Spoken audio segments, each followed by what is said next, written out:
ভালোবাসা কি শুধু স্মৃতির মতো এসে ছুঁয়ে চলে যায় আর প্রয়োজন ফুরলেই ভুলে যাবেন আপনি? তার কণ্ঠে জলভেজা কাঁপন, মনে হলো যেন বৃষ্টির শব্দের মাঝেও সেই অভিমানী সুর কাঁপতে কাঁপতে ছড়িয়ে পড়ছে চারপাশে। তাসফিন এগিয়ে এসে তার মুখের ভেজা চুল সরিয়ে নিল স্নিগ্ধ আঙুলে, মৃদু সুরে বলল, ভুলিনি শোক, কখনো ভুলতে পারিনি। কেবল নিজেকেই হারিয়ে ফেলেছিলাম। তোমার কাছে ফিরে আসাটাই ছিল আমার সবচেয়ে বড় সত্য। ফারাকে নিয়ে বেরিয়ে এলো বারান্দায়, বৃষ্টিতে মেলে ধরে একে অপরকে। ফারার চোখের কোণে জমলো জল, এবার ভেঙে গড়িয়ে পড়ল। বৃষ্টির ফোঁটার সাথে মিলেমিশে সেই অশ্রু অদৃশ্য হলো, অথচ বুকের ভেতর এক অসমাপ্ত কথা রয়ে গেল। বৃষ্টির মধ্যে দাঁড়িয়ে দুজন দুজনের নীরবতা ছুঁয়ে রইল, বাইরে ঝরে পড়া জলকণার মতো। তাদের হৃদয়ের গোপন ব্যথাগুলো একে অপরের মধ্যে ঝরে পড়ল নীরবে, ধীরে ধীরে, গভীরে। ফারা অনুভব করল চারপাশের সব কিছু যেন ঘূর্ণায়মান। বাতাস, বৃষ্টির সোহাগ আর অভিমানের মিশ্রণে তার বুকের ভেতর অদ্ভুত এক ঝড় বইছে। চোখের সামনে সব কিছু ঝাপসা হয়ে এলো, পা দুটো টলমল করে উঠল। হঠাৎ করেই সে ঢলে পড়ল তাসফিনের প্রশস্ত বুকের উপরে। তাসফিন ঝটপট আলগোছে তাকে ধরে ফেল, যেন ফারার ছোট্ট একটি আচরও সে সহ্য করতে পারে না। কণ্ঠে উদ্বিগ্নতায় ফিসফিস করল। সুখ আর কোনো উত্তর নেই। ফারা নিস্পন্দন চোখ বুজে নিঃশ্বাস নিচ্ছে ধীরে ধীরে। তাসফিন এক মুহূর্ত দেরি না করে তাকে তুলে নিল পাজা কোলে, অতি আদরে, অতি যত্নে। তার বাহু দুটো যেন শক্ত, অথচ সেই শক্তির গভীরে ছিল অপার ভালোবাসা। বৃষ্টির ফোঁটাগুলো তাদের দুজনের গায়ে নরমভাবে ঝরে পড়ছিল, কিন্তু তাসফিন যেন আর কোনো কিছু তোয়াক্কা করছিল না। ফারার মুখের দিকে তাকিয়ে তার বুকের ভিতর তীব্র কষ্টের কাটা বিঁধে গেল। সে আপন মনে উচ্চারণ করল, আমি তোমাকে ব্যথা দিতে চাইনি ফারা, কখনো না। দরজা ঠেলে সে ভেতরে ঢুকলো, যেখানে উষ্ণতার ছোঁয়া আর মোমের মৃদু আলো অপেক্ষা করছিল। তাসফিন সাবধানে ফারাকে একটা সোফায় শুইয়ে দিল, ভেজা চুলগুলো সরিয়ে তার কপালে এক নরম চুমু এঁকে দিল। সেই চুমুর গভীরে ছিল অজস্র অপরাধবোধ, ব্যথা আর ভালোবাসার অঙ্গীকার। বেপাত্তা সাইফুল, তাকে খুঁজে পাওয়া যাচ্ছে না আজ এতগুলো মাস হয়েছে। মূলত তাকে ধরতেই তাসফিনের এত তাড়াতাড়ি ফিরে আসা। সাইফুলের উপর সন্দেহ আরও একটি কারণ আছে, যা আপাতত কাউকে বলতে পারবে না তাসফিন। তার উপর রাইমা শেখ এবং আলাপ শেখ বাড়ি ছেড়ে চলে গেছেন, পরিবারটা ভেঙে গেছে তাদের। কারণটা হলো তাসফিন কেন সৌহার্দ্যকে বাঁচাতে এগিয়ে এলো না। তাসফিন আর যাই করুক কখনো অন্যায়ের কাছে মাথা নত করবে না। সকাল সকাল ব্যাগপত্র গুছিয়ে নিয়েছে। রুবেনা শেখ হঠাৎ থমকে গেলেন তাকে দেখে। ফারহা আম্মু, তুই তো বললি না যাচ্ছিস, আর হঠাৎ করে কেন ফারহা? কালকে তো তাসফিন মাত্র ফিরল। নাক বোঝা করে তাকালো ফারা, পরপর অভিমানে কণ্ঠে অভিযোগ করল, তোমার ছেলে আমাকে বাইরে গেলেই ভুলে যায় আম্মু, থাকবো না তোমার ছেলের সাথে আমি। রিজওয়ান শেখ সবে দোতলা থেকে নেমেছিল। হঠাৎ থাকবো না তোমার ছেলের সাথে, কথাটি শুনে হকচকিয়ে গেলেন। পারা আম্মু, কি হয়েছে? কার সাথে থাকবি না? রিজওয়ান শেখকে দেখে আহ্লাদি ফারা আরও আহ্লাদি হয়ে উঠল। থাকবো না আপনার ছেলের সাথে আব্বু, উনি সব সময় আমাকে ভুলে যান। এসে ফেল রিজওয়ান শেখ। তৎক্ষণাৎ আগমন ঘটে নবীনের। ফারা সকাল সকাল তাকে ফোন করে ডেকেছে। সে থাকবে না এখানে, ওই বাড়িতে থাকতে চাই কিছুদিন। ঘুম জন্য চোখে নিচে নেমে এলো তাসফিন। বিছানা হাতে নিজের ফুটফুটে বউকে না পেয়ে বাধ্য হয়েই এক প্রকার নিচে আসতে হয়েছে তাকে। কি হচ্ছে এখানে? নবীন, তুমি এত সকালে? নবীন বলবে তার পূর্বেই রুবেনা শেখ গম্ভীর কণ্ঠে বলে ওঠেন, তুই ফারহাকে এত কষ্ট দিচ্ছিস? ফারহা তো কষ্ট দিচ্ছিস যে শেষমেশ মেয়েটা বাড়ি ছেড়ে চলে যাচ্ছে। তাসফিন চূড়ান্ত পর্যায়ে অবাক। ফারা বাড়ি ছেড়ে চলে যাচ্ছে। ফারার মুখের দিকে তাকিয়ে কিছু বোঝার চেষ্টা করলো। চললাম আমি। দরজার দিকে পা বাড়াতেই পিছন থেকে ভারী কণ্ঠে বলল তাসফিন, এক পা বাড়ির বাইরে গেলে আমি কিন্তু নিতে যাব না, বলে দিচ্ছি। রাগে ফুঁসতে ফুঁসতে পিছন ফিরে তাকালো ফারা। চোকাচুকি হয় দুজনের। চল শক্ত হয়ে এলো তাসফিনের। ফারা হিসি হিসি বলল, চললাম আমি, আপনার সাথে থাকবো না আমি। আমি আমার আম্মু আব্বুর কাছে যাচ্ছি। দাঁতের দাঁত পিষে চোখের ভাষায় বুঝিয়ে দিল তাসফিন, যদি যাও তাহলে কাছে কামড়ে খাবো বলছি। ফারা ঠিকই বুঝলো, কিন্তু তারপরও ঘাত তাড়ামো করছে। যাচ্ছি আম্মু, প্লিজ আমাকে আটকেও না। ফোঁস করে নিঃশ্বাস ছাড়লো তাসফিন। এদিকে বাকিরা অপেক্ষায় আছে তাসফিন ফারাকে আটকাবে। যা যা, তোকে আনতেও যাব না আমি, দেখিস বলে রাখছি যাব না কিন্তু। রাগে ফুঁসতে থাকা তাসফিন জেদ দেখিয়ে চলে গেল দোতলায়। ঠায় দাঁড়িয়ে আছে ফারা। ফাজিল লেফটেন্যান্ট তার একটুও ভালোবাসে না, যেন দুধ হলুদের ছোঁয় আঁকা এক শান্ত ক্যানভাস। বাতাসে হালকা শিশিরের গন্ধ, ঘাসের ডগায় জমে থাকা বিন্দুগুলো সূর্যের কোমল আলোয় মুক্তোর মতো ঝলমল করছে। পাখিরা যেন মধুর সুরে নতুন দিনের স্বাগত জানাচ্ছে। দূরে কোথাও একা একটা কাক ডাকছে, তার মধ্য দিয়েও এক ধরনের নিস্তব্ধতা জেগে থাকে। চায়ের কাপ থেকে ধোঁয়া উঠে আসছে ধীরে ধীরে, ঠিক যেমন করে ঘুম ত্যাগ করে এক একটা মুহূর্ত জেগে ওঠে। দালানের বাইরে বসে আছে ফারা, বড় নিম গাছের দিকে তাকিয়ে আছে। মনটা বড্ড খারাপ তার। ইস, কোন দুঃখে যে বাড়ি থেকে চলে এলো। আইটাই করছে এখন। সত্যি যদি লেফটেন্যান্ট সাহেব তাকে নিতে না আসে তখন কি হবে? সঙ্গী স্নেহটাও নাই। মনটা বড্ড উসখুস করছে। এ ফারা, সত্যি করে বলতো ব্যাপারটা কি? কি হয়েছে হঠাৎ? আরিফা আহমেদের প্রশ্নে থম মেরে গেল ফারা। আইটাই করছে সে, বলবেটা কি এখন?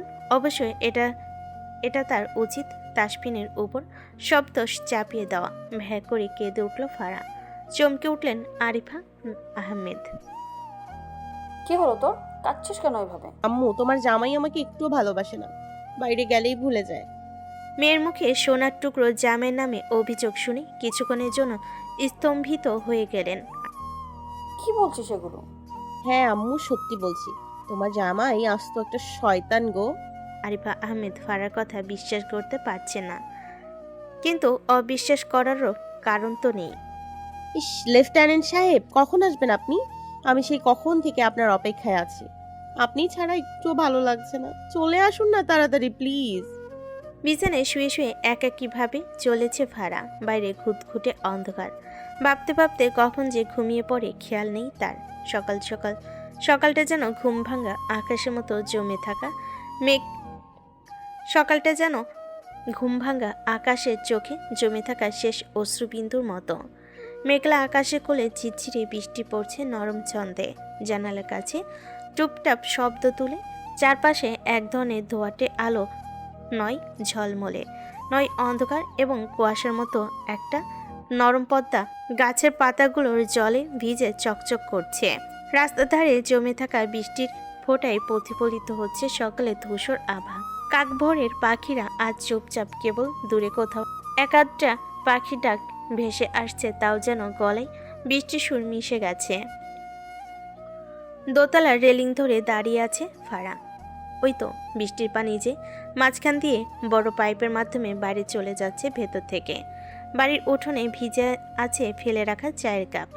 বারান্দায় জমে থাকা পানিতে ছড়াচ্ছে ছোট ছোট তরঙ্গ। মানুষগুলো আজ একটু ধীর, একটু মন্থর, কারণ এই সকালটা যেন বলে তাড়াহুড়োর দিন নয় আজ, একটু বসে নিঃশ্বাস নাও।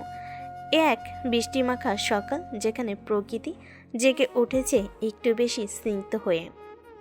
মনটা নেচে নেচে উঠছে ফারার। বরাবরই তার বৃষ্টি ভীষণ পছন্দের। এই মুহূর্তে তাসফিন থাকলে বোধহয় আরও ভালো লাগতো তার। লোকটা যে কেন এত দেরি করছে আসতে, আইটাই ভাবতেই কর্ণগোচরে প্রবেশ করলো বাইরে থেকে আসা গাড়ির শব্দ। এক মুহূর্তের জন্য ফারার মনে হলো হয়তো তাসফিন এসেছে। চটজলদি ব্যস্ত পায়ে ছুটে যেতে লাগলো নিচে। পারছে না সে উড়ে চলে যেতে। তাসফিন যদি আসে তাহলে জাপটে ধরে বলবে, লেফটেন্যান্ট সাহেব, আপনাকে ভালোবাসি আমি। মনে মনে অনেকবার কথাটি আওড়ালো ফারা। দালানের বাইরে এসেই থম মেরে গেল সে। গাড়ি তো এসেছে, তবে তা থেকে নেমে এলো স্নেহা আর আরিয়ান। স্নেহা ফারাকে দেখা মাত্র এগিয়ে জড়িয়ে ধরে, ফারু, মিস ইউ রে। মৃদু হাসলো ফারা। সে ভেবেছিল হয়তো তাসফিন এসেছে। ফারাকে চুপ দেখে কিঞ্চিত অবাক হলো স্নেহা। কি রে, আমাকে দেখে খুশি হসনি তুই? অধর প্রশস্ত করে হাসে ফারা, একই ভঙ্গিতে আবার স্নেহাকে জড়িয়ে ধরে। খুব খুব খুশি হয়েছি। আরিয়ান ভাইয়া কেমন আছেন? আরিয়ান স্বভাবসুলভ হেসে বলল, জামাই জামাই ফিলিংস নিয়ে এসেছি, তাহলে ভাবো কতটা ভালো আছি। সহসা হেসে ফেলল ফারা। আরিয়ান সাইডে নিয়ে গেল ফারাকে। তা ছোট্ট ভাবি, এত কিসের দুঃখ যে বাড়ি ছেড়ে চলে এলেন? নাক বোচা করে বলল ফারা। মাঝে কমান্ডার আমাকে ভুলে যায়, ভালো ভালো কম কম বাসে। আরিয়ান গা দুলিয়ে হেসে উঠল। বুঝলাম, বন্ধুরে বেশি বেশি ভালোবাসার মেডিসিন দিতে হবে। সকাল সকাল ঘুম থেকে উঠে জগিংয়ে গিয়েছে তাসফিন। বড্ড ক্লান্ত দেখাচ্ছে তাকে। রুবেনা শেখ আইটাই করছেন তাসফিনকে কিছু বলবে, কিন্তু ছেলের গম্ভীর মুখ দেখে তিনি চুপ করে যান বরাবরের মতোই। ব্রেকফাস্ট করতে বসেছে তাসফিন। নূপুর বার কয়েক জিজ্ঞেস করেছে সাইফুলের কথা। তাসফিন তাকে বলেছে সাইফুল তারই জরুরি একটা কাজে গিয়েছে। সে কিছু মাসের জন্য তাকে কাজে পাঠিয়েছে। এতদিন চিন্তিত থাকলো, এখন খুব শান্তি লাগছে তার। নূপুর ফারার কথা জিজ্ঞেস করতে চাইছিল, কিন্তু তা আর পারল না। ফারার নামটাও উচ্চারণ করতে খাবার টেবিল ছেড়ে চলে গেল তাসফিন। ঝুমুর হাফ পিত্তেশ করছে। মেয়েটা থাকলে পুরো বাড়ি মাতিয়ে রাখে। ইদানিং ঝুমুরেরও খুব একটা ভালো লাগছে না বিষয়টি। আপু কি করব বলো তো, ভাইয়া তো যেতেই চাচ্ছে না ছোট ভাবিকে আনতে। ঝুমুরের অসহায় কণ্ঠস্বর শুনে থম মেরে চেয়ারে বসে গেল নূপুর। উদাস কণ্ঠে বলল, কি করার, ভাইয়া যদি নিজ থেকে না যায় তাহলে কিচ্ছু করার নেই। বিছানার এক কোণে চুপচাপ বসে আছে তাসফিন। বড্ড ব্যস্ত সে। কাঁধে কারোর হাতের স্পর্শ পেয়ে ফিরে তাকলো সে। ছোট্ট মাহির বিছানায় উঠে এসেছে। ঠাস করে ল্যাপটপটা অফ করে দিয়ে মাহিরকে কোলে টেনে নিল সে। কি হয়েছে মামা, মন খারাপ কেন? মাহির নাক মুখ কুচকে বলল, তুমি মামিকে আনতে যাবে না? চোখ দুটো ছোট হয়ে এলো তাসফিনের।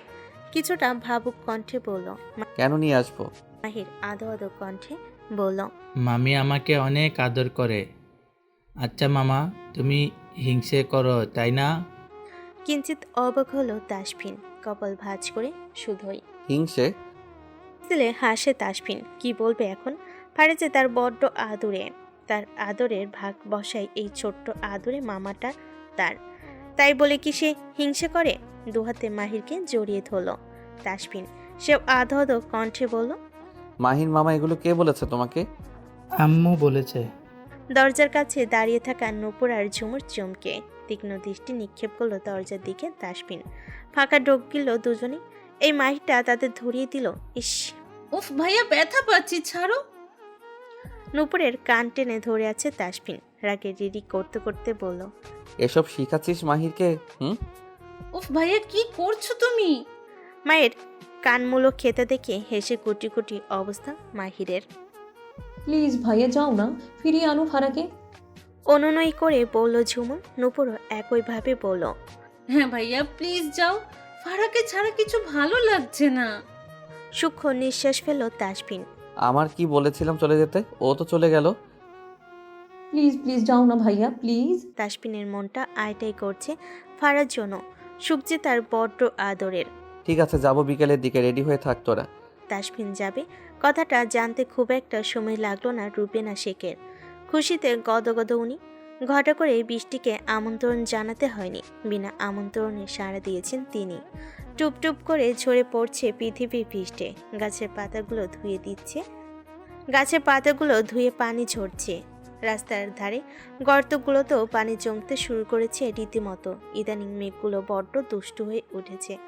যখন তখন ঝরে পড়ে। দুহাত মেলে দাঁড়ালো ফারা। আজ তার ভিজতে ইচ্ছে করছে। বৃষ্টির পানিতে নিজেকে নিমজ্জিত করতে চায় সে। চোখ দুটো বুজে আছে বড় আবেশে। এই তো দালানের পিছনের জায়গাটা সম্পূর্ণ খালি। টিনের চিলকোঠা পাশে। টুপটুপ করে বৃষ্টি প্রতিটি ফোঁটা ছুঁয়ে যাচ্ছে তার সর্বাঙ্গে। নিজের অস্তিত্বের মাঝে আরও একটি অস্তিত্ব অনুভব করলো ফারা। ক্ষণে ক্ষণে কেঁপে উঠছে সে। মেধিন উদরে ছুঁয়ে যাচ্ছে লোকটা। ক্লিন সেভ করা গাল গুজে দিয়েছে গলদেশে। একটুখানি ফিরে দেখার চেষ্টা করলো ফারা। ব্যর্থ সে। ফারা যে চিনে তাকে। অতি জন কণ্ঠে বলল, লেফটেন্যান্ট সাহেব। পরপর গলদেশে টুকরো টুকরো চুমু খেল তাসফিন। বিচে একাকার দুজন। তাসফিন বাঁধন ছেড়ে আজ চেপে ধরল ফারাকে। ক্ষীণ ব্যথা অনুভব করছে ফারা। ব্যথিত কণ্ঠে বলে, কি ছাড়ুন। তো মেজাজ টেনে নিয়ে চিলেকোঠার ঘরটায় চলে আসে তাসফিন। পরপর টেনে তার ওড়না ফেল জমিনে। আতকে ওঠে ফারা। একাকে দেখছে সে। বড় বড় কদম ফেলে এগিয়ে এসে মেলি কোমল ওষ্ঠজোড়া আঁকড়ে ধরে তাসফিন। গভীর অমৃত সুধা টেনে নেয় নিজের মাঝে। ডান হাতে চুলের ভাঁজে গুজে আরও টেনে নেয় ফারাকে নিজের কাছে। বাম হাত ছুঁয়ে আছে ফারার কোমর। স্তম্ভিত ফারা, অনুভূতির জোয়ারে ভাসছে সে। বক্ষতলে থাকা হৃৎপিণ্ডটা ধুকপুক করছে। নিজের চোখে বিশ্বাস করতে পারছে না কিছুই। এক মুহূর্তের জন্য ঠোঁট ছাড়ল তাসফিন। নেশাতুর কণ্ঠে বলল, I want it more deeply. পরক্ষণে আবারও ওষ্ঠজোড়া আঁকড়ে ধরে সে। দীর্ঘ সময় পর ঠোঁট ছেড়ে গলে মুখ গুজে আদুরে ভরিয়ে দিল তাসফিন। অকমর সাথ তাকে ছেড়ে চিলকোটা থেকে বেরিয়ে এলো তাসফিন। জোরে জোরে নিঃশ্বাস টানছে ফারা। কি হয়েছিল তার সাথে বুঝতে অনেকটা সময় লেগেছে। থম মেরে দাঁড়িয়ে আছে সে। তাসফিন এসেছে, তাকে ছুঁয়েছে। ফারা চমকায়। লোকটা কি করলো? শুকনো ঢোক গেল সে। ফারার কলিজা শুকিয়ে আসছে। তৎক্ষণাৎ চিলেকোঠার ঘরটায় এলো স্নেহা। হাতে রয়েছে টাওয়াল। ফারু, এই নে, ভাইয়া বলেছে ঠান্ডা লাগবে, তাড়াতাড়ি ঘরে গিয়ে চেঞ্জ করতে। মৃদু শব্দে বৃষ্টি মাটিতে পড়ছে। আকাশটা যেন ঘনে মেঘে ঢাকা। সূর্যের আলো ফুটে উঠতে পারছে না ঠিক মতো। কাঁচা রাস্তা বৃষ্টিতে কাদায় মাখামাখি হয়ে গেছে। মাটির গন্ধ আরও তীব্র হয়ে উঠেছে। খাবার টেবিলে বসে আছেন জয়নাল আহমেদ, সাজ্জাদুল আহমেদ এবং নবীন আহমেদ। সবাই খাচ্ছে আর একে অপরের সাথে গল্প করছে। আশ্চর্যের বিষয় হলো, ফারা অনেকক্ষণ ধরে তাকিয়ে আছে তাসফিনের দিকে, অথচ লোকটা তাকে দেখছে না। একবারের জন্য ফিরেও তাকালো না। বাইরে ঝিরিঝিরি বৃষ্টি পড়ছে এখনো। সন্ধ্যা ঘনিয়ে এলো। নিজ রুমে বিছানায় সোজা হয়ে শুয়ে আছে তাসফিন। কপালের উপর এক হাত রাখা। দৃষ্টি তার সিলিং ফ্যানের দিকে, অথচ মস্তিষ্ক মন দুটোই আটকে আছে হলদেটে রমণীর আদল খানে। ফারা বরাবরই তার সুখ। তার মাঝে যে সুখের সন্ধান পেয়েছে সে। এত সহজে কি ছাড়া যায়? তবে হ্যাঁ, একটু তো কষ্ট দেওয়াই যায়। কথাটি ভেবে দুষ্টু হাসলো সে। দরজায় টোকা পড়ল। বিরক্ত হয়ে গিয়ে দরজাটা খুলে দিল তাসফিন। হাত ভাঁজ করে দাঁড়িয়ে আছে আরিয়ান। কি চাই তুই এত রাতে? পকেট থেকে একটা প্যাকেট বের করে দিল আরিয়ান। এই নে বন্ধু, বেশি ভালোবাসার মেডিসিন। প্যাকেটটা নিয়ে উল্টিয়ে পাল্টিয়ে দেখলো তাসফিন। রাগে ফুঁসে উঠল রীতিমতো। শালা তুই শেষমেশ। ভাবি বলেছে তুই তাকে কম ভালোবাসিস, তাই এই মেডিসিন দিলাম। হেসে ফেলল তাসফিন। মাই ডিয়ার ফ্রেন্ড, আমার মেডিসিন লাগে না, তবে হ্যাঁ, তোর সিস্টেমে অনেক সমস্যা আছে, এই মেডিসিনটা তোর প্রয়োজন। কি? ডিরেক্ট ইজ্জতে হাত? রাত গভীর, সড়ক ফাঁকা। শুধু স্ট্রিট লাইটের ক্ষীণ আলো পড়ে আছে কালো পিচের উপর। হালকা ঠান্ডা বাতাস বইছে। চারপাশে নিস্তব্ধতা। রাতের নীরবতার চিত্রে এক পশলা ঠান্ডা বাতাস বয়ে গেল শহরের এক ফাঁকা রাস্তা। কি ব্যাপার জানো, চুপ কেন? স্নেহার প্রশ্নে মনটা ভারী হয়ে এলো ফারার। ইস, কি করবে এখন? লেফটেন্যান্ট সাহেব যে তার সাথে কথাই বলছে না। মনটা আইটাই করছে, কিভাবে কথা বলা যায়। বান্ধবী রে, তোর দুলাভাই আমার সাথে কথা বলছে না। ফারার উদাস কণ্ঠে বলা কথাগুলো শুনে হেসে কুটি কুটি অবস্থা স্নেহার। বেশ হয়েছে, আরও এসো রাগ দেখিয়ে। রাগে গজগজ করে উঠল ফারা। চুপ কর, শয়তান একটা। তুই শয়তান। তাহলে তুই ডাইনি। ফারা কম নয়, ভেবে চিনতে একটা নাম বের করলো সে। তাহলে তুই হাতি। তুই ঘোড়া। একে অপরের সাথে তর্ক করছে ফারা আর স্নেহা। আরিয়ান এসেছে অনেকক্ষণ হলো। ওদের ঝগড়া দেখে থেমে গেল সে।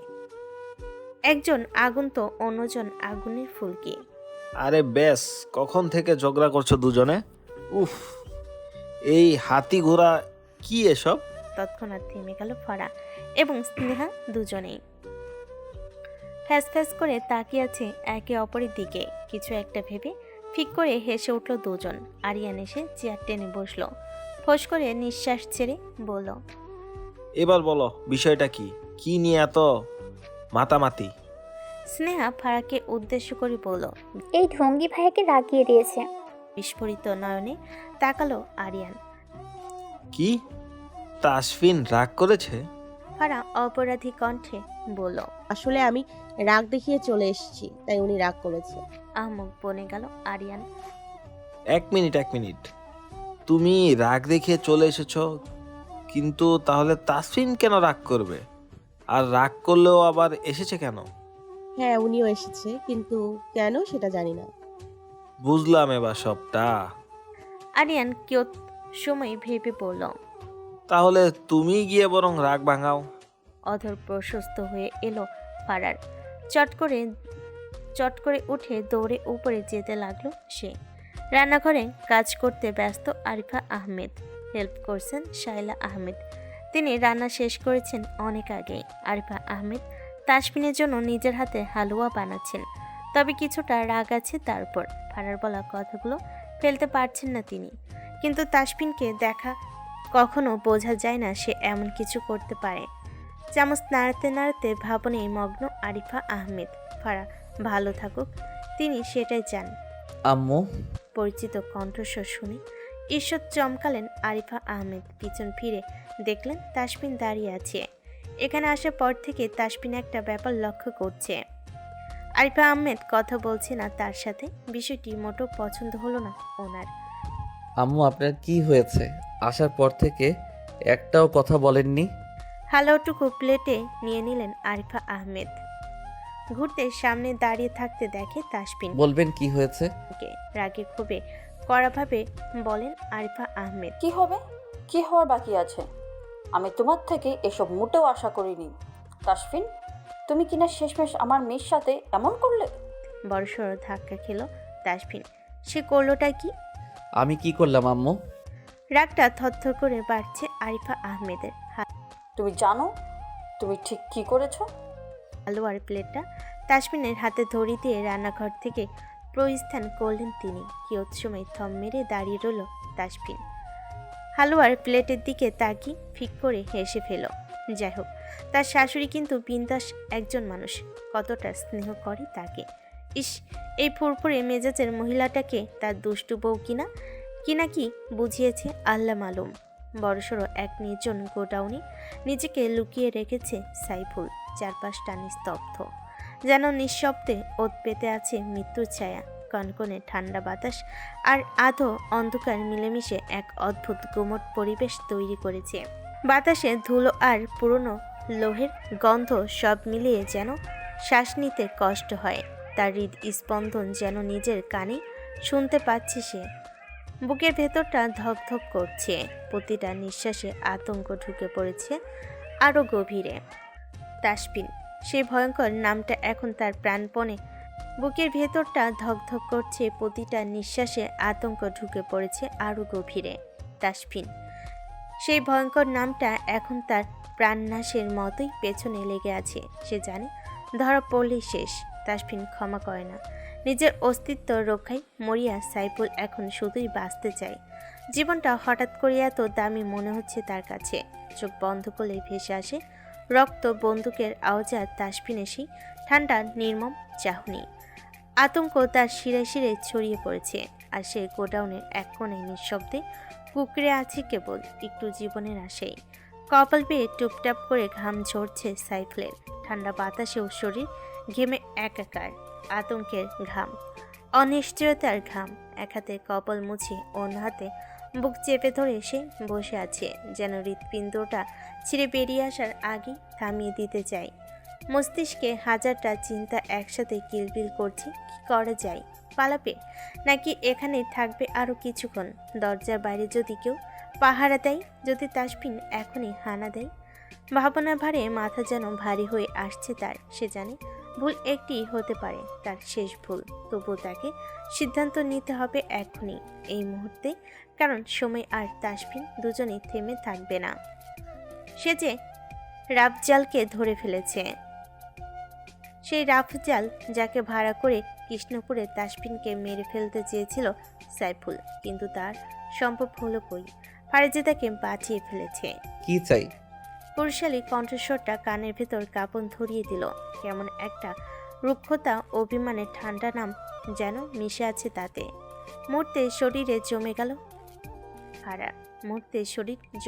ফারার। গলা শুকিয়ে এলো, নিঃশ্বাসটা আটকে গেল বুকের কোথাও। ধীরে ধীরে চোখ তুলে তাকালো সে। দরজার পাশে দাঁড়িয়ে তাসফিন। চোখে আগুন নেই, তবুও জ্বলছে।